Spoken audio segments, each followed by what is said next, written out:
Penemuan kerangkeng berisi manusia di rumah Bupati Langkat, Sumatera Utara yang ditangkap KPK membuat heboh. Kerangkeng tersebut diakui merupakan tempat rehabilitasi narkoba bagi warga sekitar.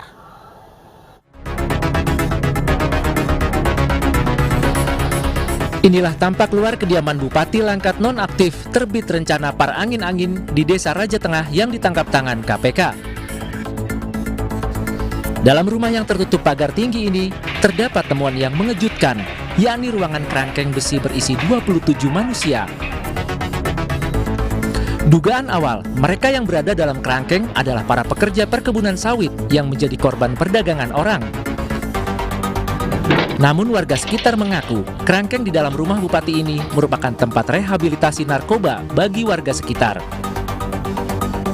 Warga juga membantah adanya dugaan penyiksaan para penghuni kerangkeng. Gimana? Awalnya karena kami sudah resah sebagai orang tua, kami memohon kepada Bapak ini supaya dibina, direhab di tempat Bapak terbit rencana ini. Tapi karena udah setuju semua kami pihak keluarga, jadi ditanggapilah sama Bapak ini, direhablah anak kami sama mantu kami di tempat Bapak ini. Tapi selama ini nggak ada dipungut biaya, limper pun nggak ada, Pak. Bang, sama-sama minta izin ini. Saat ini kerangkeng di dalam rumah Bupati Langkat nonaktif terbit para angin-angin sudah dikosongkan. Para penghuni sel telah diambil keluarganya. Dari Langkat, Sumatera Utara, Erwin Syah Putra Nasution, iNews melaporkan. Polisi membentuk tim gabungan untuk menyelidiki kerangkeng manusia ilegal di rumah Bupati Langkat nonaktif yang ditangkap KPK. Polisi masih menepis dugaan kerangkeng dibuat sebagai penampungan perdagangan manusia. Hal tersebut, Polda Sumatera Utara telah membentuk tim gabungan baik dari Direktorat Kriminal Umum, Direktorat Narkoba, intelijen, dan tentu berkoordinasi dengan stakeholder lainnya telah melakukan penyelidikan dan pendalaman terkait informasi di lapangan.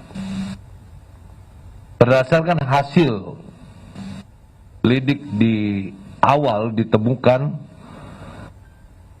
luas tanah 1 hektar, kemudian luas gedung ukuran 6x6 yang terbagi menjadi 2 kamar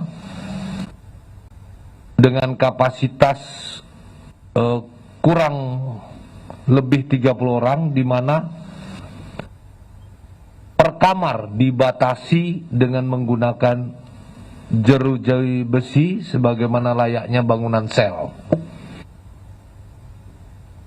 Berdasarkan keterangan dari penjaga bangunan tersebut didapati bahwa tempat tersebut merupakan penampungan orang-orang yang kecanduan narkoba.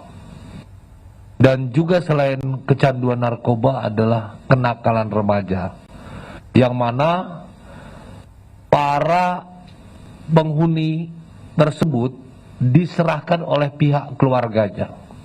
Pihak keluarganya menyerahkan kepada pengelola untuk dilakukan pembinaan. Dilakukan pembinaan yang mana orang-orang tersebut yang dibina adalah merupakan kecanduan narkoba dan juga kenakalan remaja. Dan diserahkan dengan membuat surat pernyataan.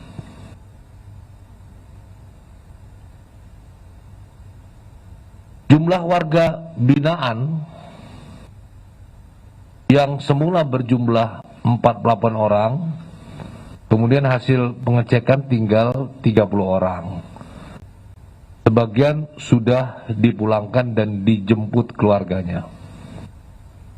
Kemudian kami sampaikan bahwa dari mereka sebagian dipekerjakan di pabrik kelapa sawit milik Bupati dengan maksud untuk membekali warga binaan keahlian yang berguna bagi mereka ketika nantinya keluar dari tempat pembinaan. Dan mereka tidak diberikan upah seperti pekerja karena mereka merupakan warga binaan. Namun diberikan ekstra puding dan makan ya.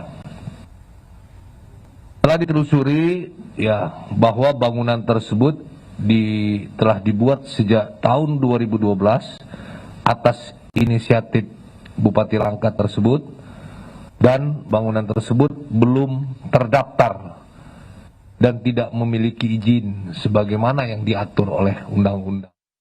Bupati Langkat terbit rencana perangin-angin yang rumahnya terdapat kerangkeng manusia, kini sedang terlibat dalam kasus korupsi. Bupati Langkat diduga menerima suap 786.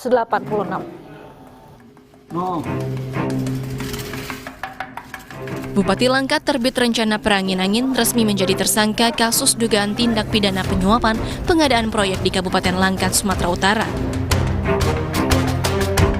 Terbit ditetapkan tersangka bersama Kepala Desa Balai Kasih yang merupakan kakak kandung Bupati Langkat, serta 4 pihak swasta yakni Muara Perangin-angin, Marcos Surya Abdi, Suhanda Citra, dan Isfi Syafitra. Bupati Langkat diduga menerima suap 786 juta rupiah dari Muara Perangin-angin melalui perantara pihak swasta. Pemberian suap terkait pengerjaan 2 proyek di Dinas PUPR dan Dinas Pendidikan dengan total nilai proyek sebesar 4,3 miliar rupiah. Operasi tangkap tangan KPK menjerat 8 orang, termasuk Bupati Langkat, Kepala Desa Balai Kasih, 2 Kepala Dinas Kabupaten Langkat, dan sejumlah pihak swasta. Dalam operasi tangkap tangan, diketahui Bupati Langkat diduga sempat kabur saat akan ditangkap Satuan Tugas KPK. Tim KPK kemudian mengetahui bahwa Bupati Langkat kemudian menyerahkan diri ke Polres Binjai. Tim Liputan iNews melaporkan.